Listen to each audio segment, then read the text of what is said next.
বাঘা border এই বাঘা border India আৰু পাকিস্তানৰ যিটো বৰ্ডাৰ সেই বৰ্ডাৰত আমি খাৰা হৈ আছোঁ বৰ্তমান এই মুহূৰ্তত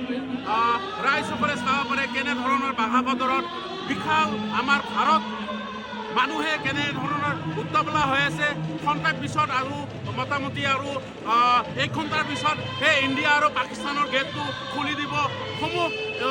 ইণ্ডিয়াবাসীক আমি জনাব বিচাৰিছোঁ কি আমাৰ নিজৰ ভাৰত নিজৰ স্বাভিমান সদায় বজাই ৰাখিব লাগিব সেয়া মই আজি অসমৰ পৰা আহিছোঁ সেয়া মই শ্ৰদ্ধা কৰোঁ আমাৰ নিজৰ দেশ নিজৰ ধৰ্মক সদায় বজাই ৰাখিব লাগিব সেয়া কামনা কৰোঁ জয় হিন্দ জয় ভাৰত।